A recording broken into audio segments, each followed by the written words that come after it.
Welcome to Building My Legacy podcast. This podcast is designed for leaders and entrepreneurs who want to leave a legacy and will provide strategies that focus upon key elements for legacy creation, determining your desired impact and its benefit, increasing your legacy's reach by engaging key stakeholders, planning, prioritizing, and executing.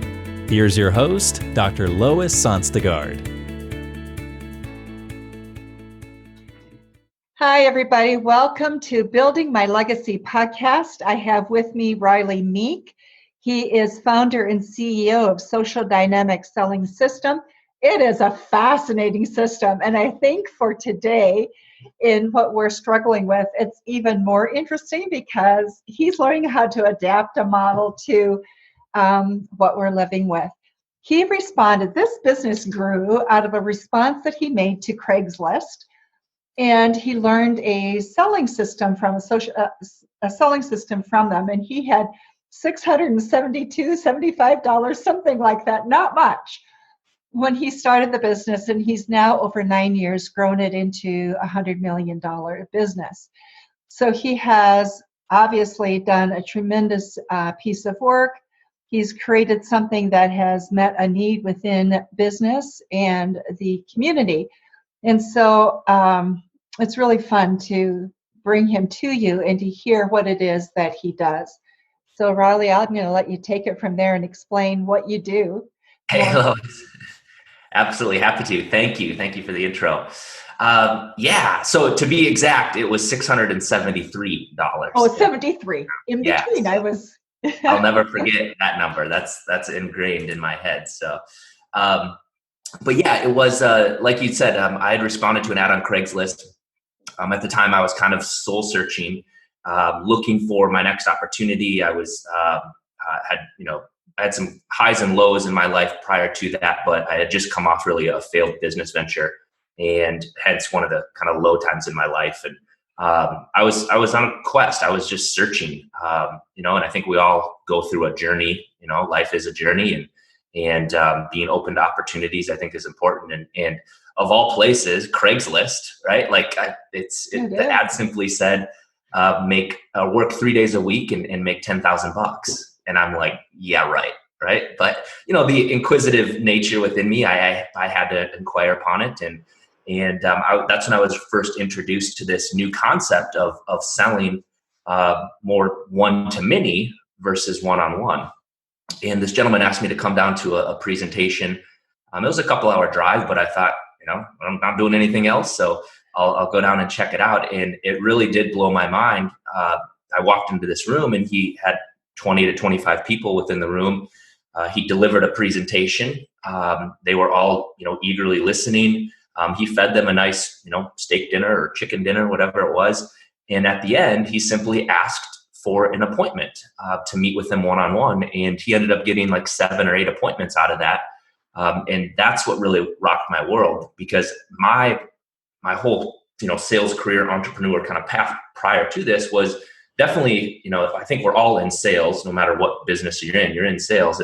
But I realized, as much as they, tout that when you are in sales and you're 1099 commission only rep, like your income is uncapped and you can earn what you're worth. Like I had kind of bought into that. However, I had the realization that wasn't really true, because there's only, you can only do a certain amount of presentations in a day, right? And depending upon your product, sometimes it's an hour or 2, maybe 3-hour presentation. So I realized that wasn't really true. And, I could only earn the amount of, I could only earn the amount that allowed me to, do the presentations. And so what really rocked my world was that this guy delivered a presentation to a group, one-to-many, and then he still had 7 actual interested people that wanted to learn more, wanted to find out price of his products. And so that's what really blew my mind. I was like, wow, if I could do 1, 2, maybe 3 of these rock star presentations and kind of, sift the sand where I'm not, chasing people around, but they actually are interested in what I have to offer. I could really not only leverage my, my time, but even my marketing dollars and my effort spent prospecting and seeking out, potential leads. And so I didn't get a wink of sleep that night. My wheels just kept spinning, and I thought, man, what could I sell through this? And I took some of this gentleman's concept and I added some of my own. And within a few months, I sent out some postcards. Didn't know anything. I thought it was going to be easy, right? And I sent out some postcards, and hosted my first event, and I ended up making a few sales out of it, which allowed me to, I put this on a credit card, right? Because I didn't really have any money, but I had a vision, and I believed in myself, and I made a few sales that allowed me to pay for my next presentation, and I just kept reinvesting back into my business, and then within 6 months. Heck, we did 2.1 million in sales. And that was this would have been back in 2011. Wow. And from there we started to, I started to recruit and added, more sales reps. We grew throughout the country. That next year we did 12 million, another 12 million the next year. And that's really when I had this realization that it was a system. We had a well-oiled machine. I was able to step back and work on my business, and I had 26 guys delivering presentations every single week in different markets throughout the country. And that's when I had the realization that it was really a system. And we started to offer different products, different services. I set up numerous businesses. And, through that process now, it's been, 9 years or so, and we've generated over $100 million, like you had said, solely using this dinner seminar format. At the core of what social dynamic selling is we host dinner seminars, really all throughout the country. The product is essentially irrelevant if we can get a group of people, our target client, our avatar, in a room, and we can deliver a presentation that takes people on that emotional journey to ultimately not feel like they're being sold, but to be able to be educated enough to make a wise decision that's best for them. And I think that's really what we've been able to do and hone in here for our clients, is being able to help them convert these leads and these potential sales into actual real customers for them. So there's a huge amount that has to go on to make it successful, right? Filling the room takes effort, and that's a skill set. Then following up on that room is another skill set. So absolutely. That has to be part of your process. Yes, absolutely. And this is what I've learned over the last decade. And prior to taking on clients and coaching entrepreneurs, business owners, sales reps how to do this, when I realized we had the system and we were selling all these numerous different products and multiple different industries, I realized I had come home on a Wednesday night. It was another successful sales week, and financially everything was great, wonderful in our life. We had built a beautiful home.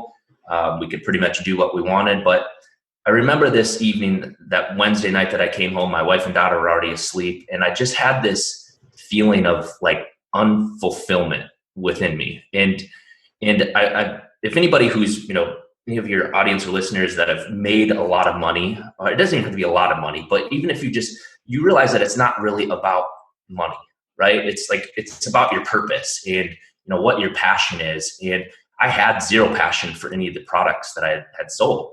Like I didn't care. What I had a passion for was providing for my family, right? So I was making myself do that. So I just thought back to, what is it that I really love to do? And it was about people, and helping people develop the best version of themselves.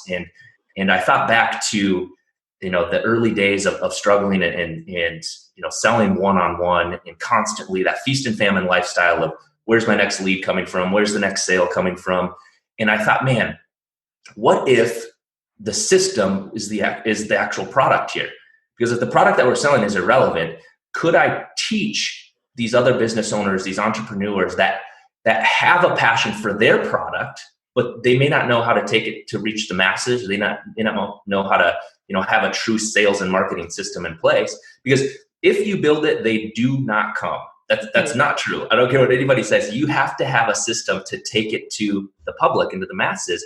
And you can have the greatest product in the world, but if nobody knows about it, you're not going to, products don't sell themselves. You have to have a true system in place. And so I thought, man, could I teach these other people, business owners, entrepreneurs, sales reps, managers, how to do this system? And so I just started to write, and all night I just started to write everything from, how do you identify your true client avatar? Not only demographically but geographically as well.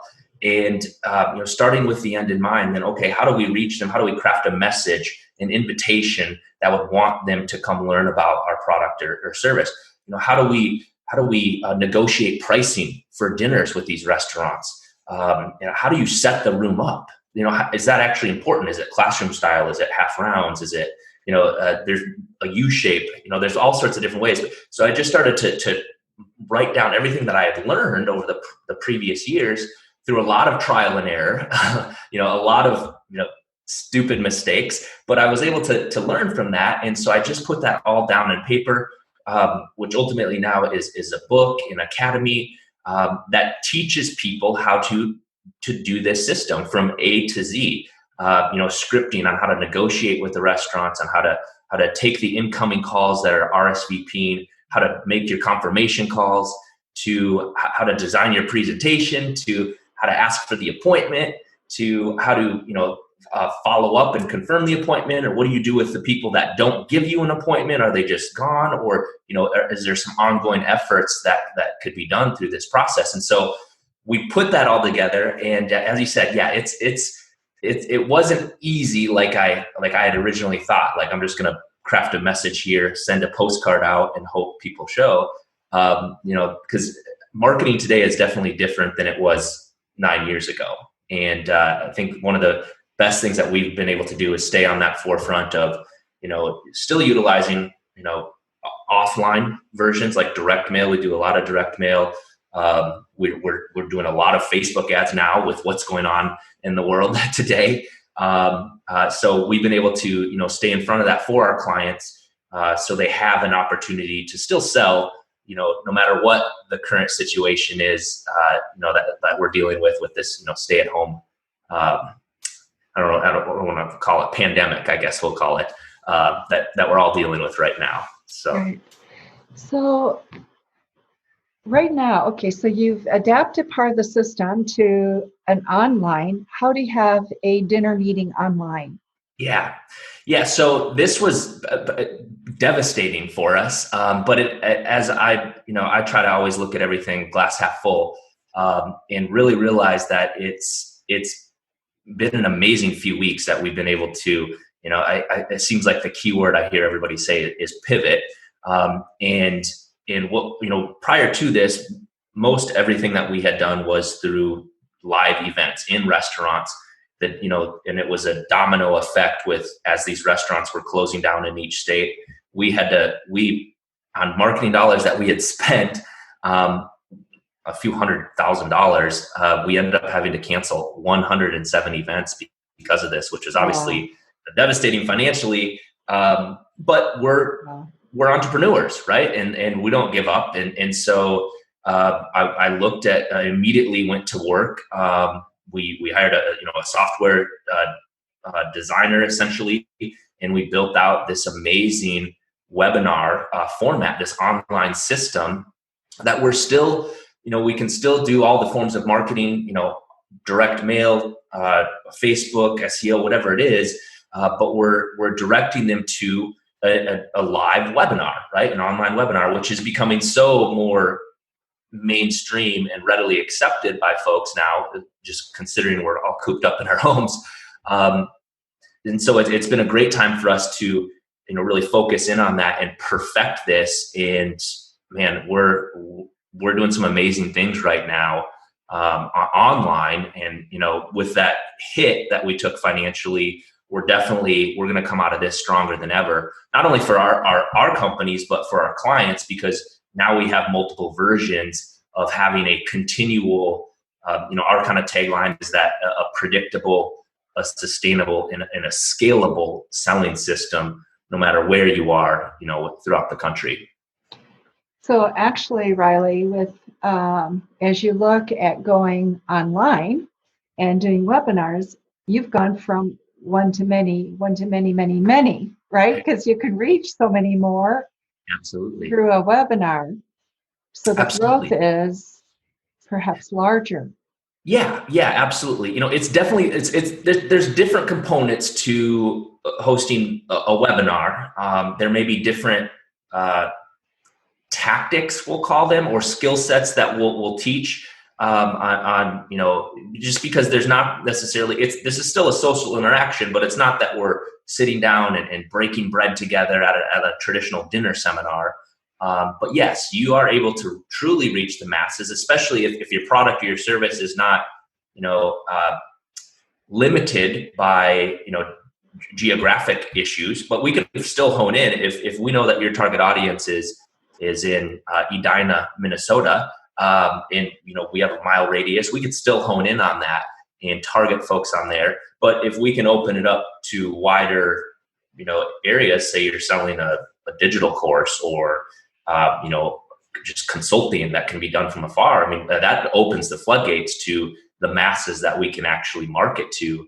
But I still think that the key thing is that we're speaking the language of that true client avatar in our marketing efforts. So, we want to get specific to really selling what they're looking for and the benefits of the benefits. We really call this. So, if your target market is, females, we're not gonna use rough language like we would to a man, right? So it's just going to be different. So we want to really, starting with the end in mind of who are we trying to target and how do we craft that message to get them to take action, to want to listen to what you have to say, and why you are positioned as that authoritative figure within that industry.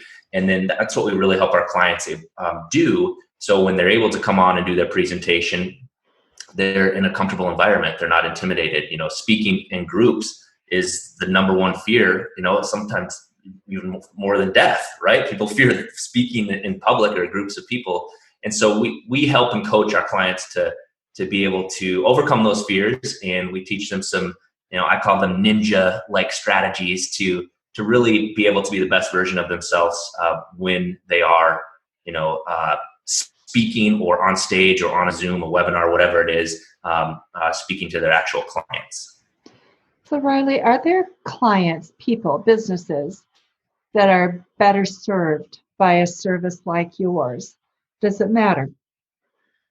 Yes. So I always say the products are relevant because we can create a presentation to take them on that emotional journey, to create that environment that allows the potential customer, to make that buying decision. However, I wouldn't necessarily recommend, what we do now from a webinar standpoint, building an online funnel, things like that. Those are wonderful for smaller ticket items, right? Like a $48 real estate course, something like that. But when we're sending direct mail and bringing people to live events, buying dinner, it costs, that's going to take some marketing dollars to do it. So in that format, we're usually recommending that somebody has a product that has a margin, right? A profitability of, at least $1,500 to really get a proper return on investment, right? And so we always start out with, again, the end in mind. What do we, what is your client acquisition cost now? What would it look like utilizing our format? And when I say $1,500, I mean, that doesn't necessarily have to be a one-time, like I make one sale on it. That there could be a lifetime value to a customer, right? So if you have an initial entry product or service, but then you have a value ladder that you could on, maybe a lifetime value of a particular customer that could be thousands and thousands of dollars. So it would maybe make sense to do something with a smaller ticket item product, but it is recurring, or it's ongoing. So we do an analysis of all of our clients. Initially, we do get on a strategy call, essentially to take them through that process first before we would suggest using our model, because it might not be the right thing for everybody. We're not a we're not the perfect process for everybody. I think we've perfected our process, but there could be other versions that make sense for different companies based upon what their product or service is. But that's why we offer, a free strategy call, just to make sure that it would make sense. So we're not wasting not only time, but dollars, because it doesn't do me any good to have, somebody spend money with us from a consulting standpoint and not get any return on investment, because we're all of our clients are long-term customers. But more importantly to me, we're friends. Like we have a relationship, an ongoing relationship, because the only way that I succeed is if they succeed, right? They've got to have sales. That's the only way I know that they're going to be coming back and utilizing our services.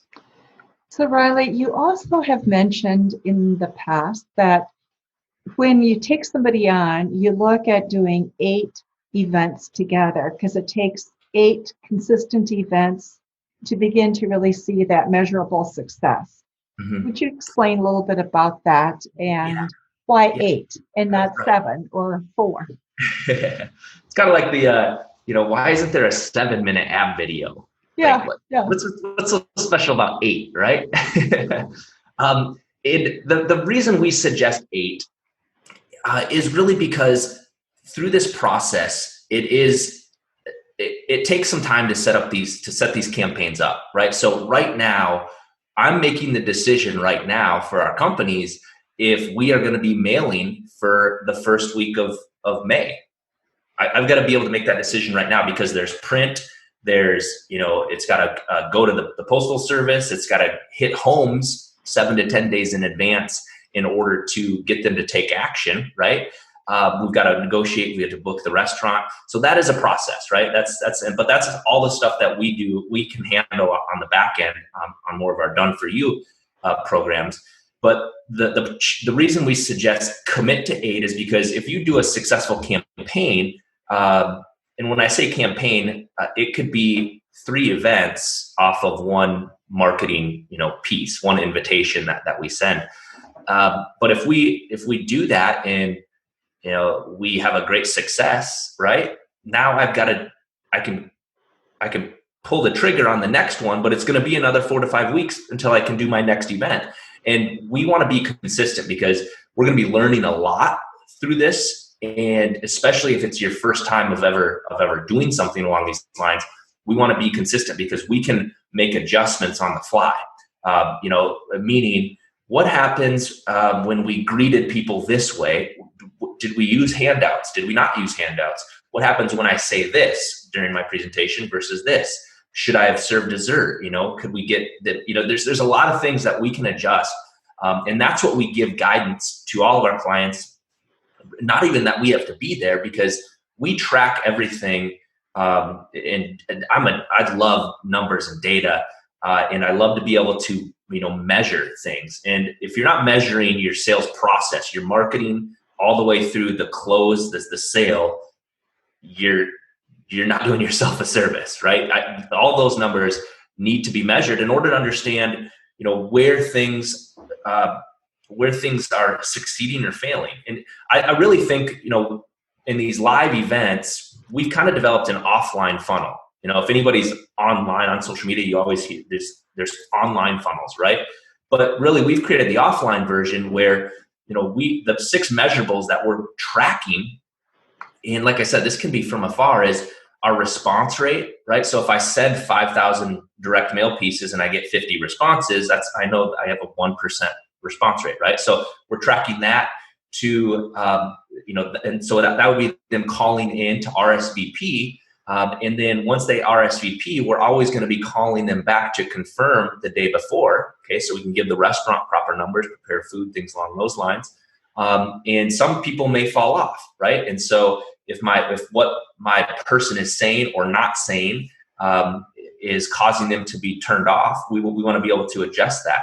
And then there's the actual show up rate to the event, to the venue, right? So if some people called, they confirmed, but they didn't show, what happened there.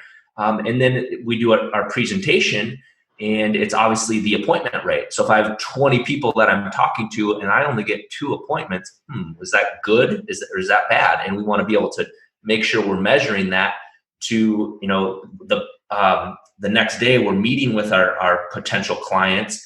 Do they cancel prior to that, right? And then for those that I actually meet with, do I make the sale, right? Did I close the deal, we'll call it.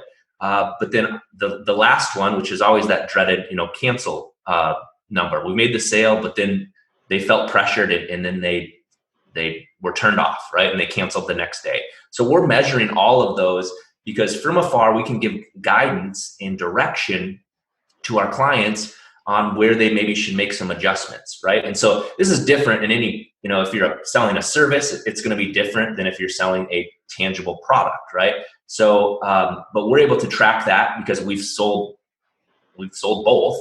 And I still do this on a weekly basis. This isn't something that, you hear those who can't teach. It's definitely not that. This is what I do, and what I geek out to is being able to do this for our clients, and then for my own companies as well.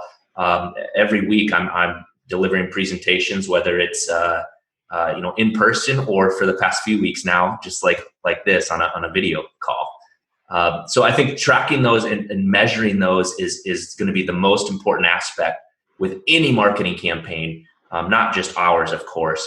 But I think if you're in sales, if you're in business, you better be tracking and knowing your numbers so you can continue to be in business, right? Especially right now with what's going on. So Rylee, just so I'm clear, with your clients and your done-for-you service, you start with the whole process of knowing who the client is, identifying it, targeting, and then you have the dinner, you have the sale.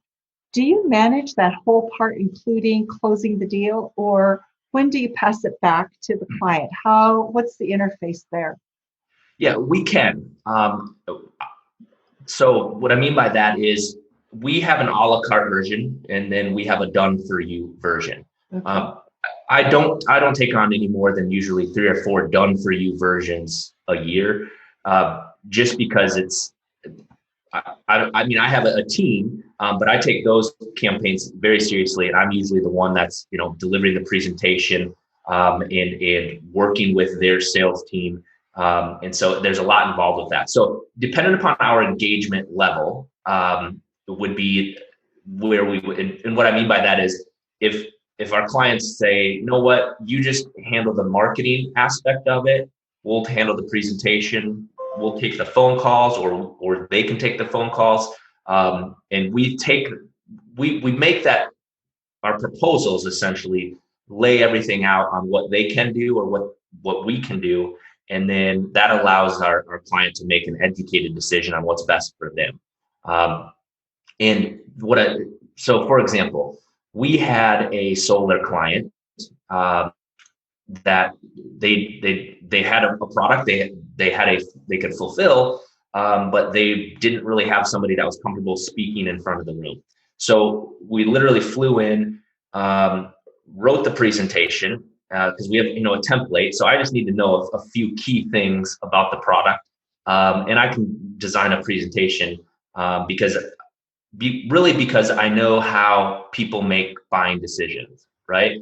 Give me the features of it, and then I'm going to sell the benefits, right? I don't care. I don't need to be a professional, an engineer to understand how the sun hits the panel and converts DC into AC. I don't know. Nobody cares about that unless you're an engineer, of course. But they want to know what's it going to do for them, and that's what I mean by selling the benefits of the benefits.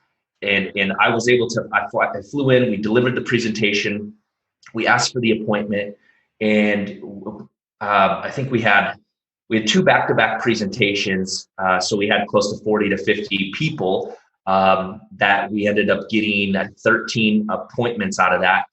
The next day, I don't know how they did the proposals or anything. So I had one of their guys come with me, but we went into the homes the next day, back-to-back appointments, and we ended up doing a couple $100,000 in sales that day. Again, so we can definitely do that. But that's usually where it's more of a partnership basis where we're going to be taking a percentage of sales and things like that. But what we suggest is us handling the marketing component of it, and then having one dedicated trainer, right?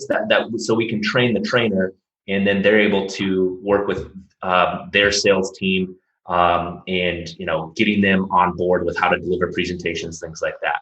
But sometimes it's just a one man show. We'll work with them directly, and some of our clients have 7-8 sales reps where we'll do a sales training day for them.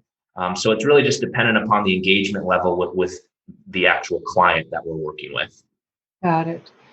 So now that you've done both digital as well as live dinners, how is it comparing? What's the close rate difference? What's the difference in the business potential? I realize it's still early, but what are you seeing in terms of trends?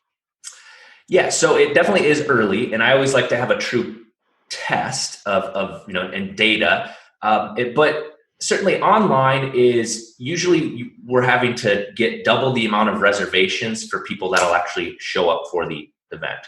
And part of the reason too why I love offline, and when I say offline, I really mean direct mail, is because it's getting somebody to take action, and it's not interruptive marketing, right? So what I mean by that is if somebody gets an invitation, we're either capturing their attention right then, and they're going to read through this and then make a decision. Versus online, you're on Facebook, banner ads are popping up everywhere. People, that's interruptive, right? They're not searching for that, and right. It's kind of can be annoying.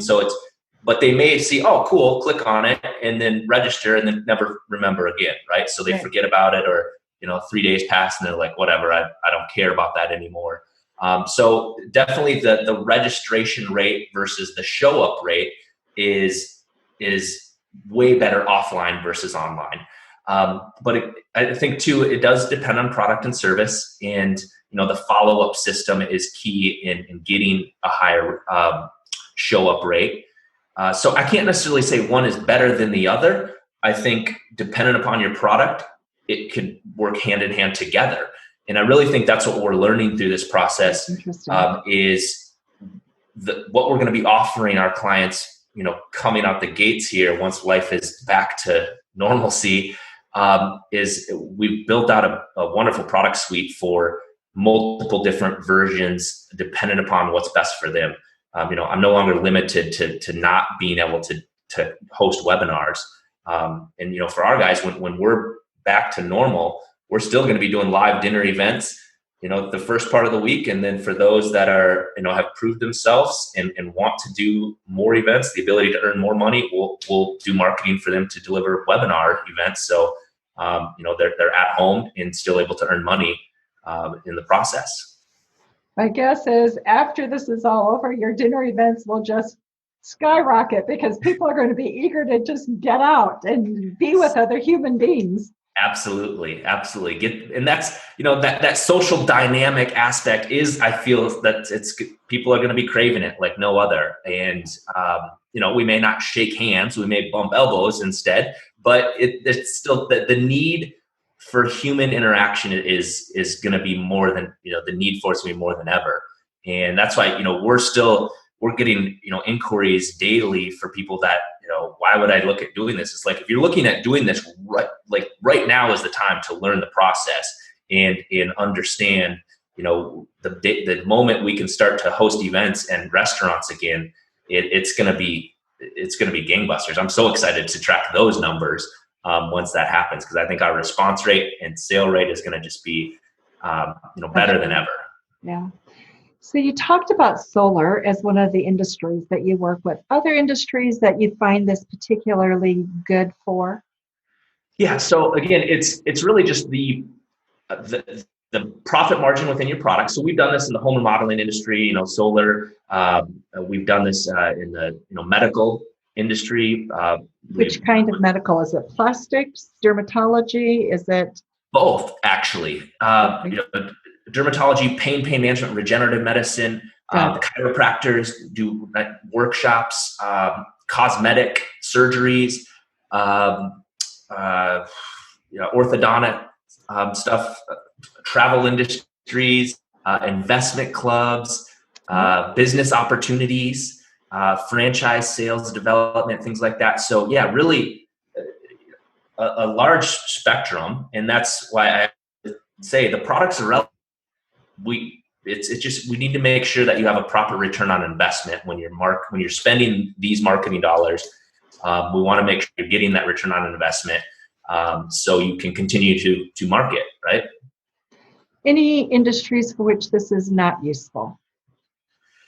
Yes, for sure. And I think I used that $48 example. If you have a $48 widget, no existing lifetime value to that customer, like you make one $48 sale and you can't sell them anything else, this is not the system for you, right? Hire a ClickFunnels guy and build out something online to do that, right? That's would be my recommendation, right? Because you'd have to make 300 sales to have any profit to be able to continue to do this sort of marketing.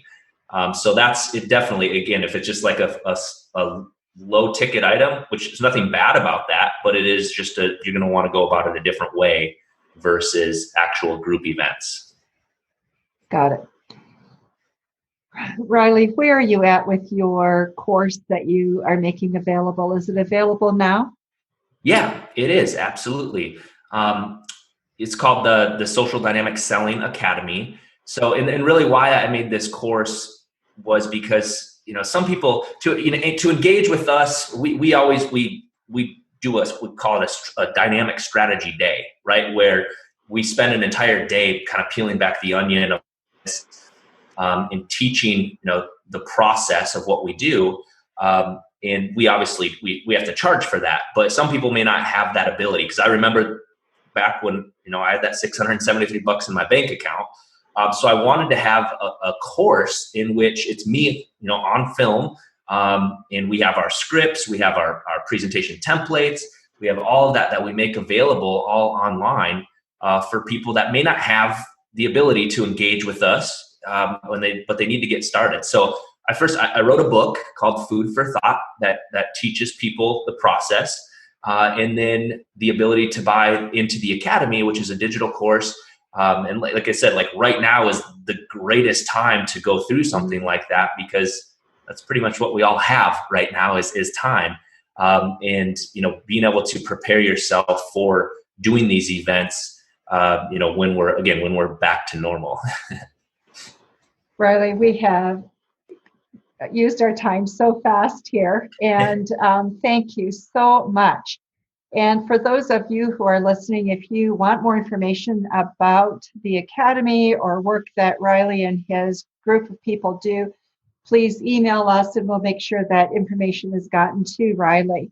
Thank you so much, Rylee, for your time and for all your wonderful information. Absolutely, Lois. This has been fun. Thank you. Yep.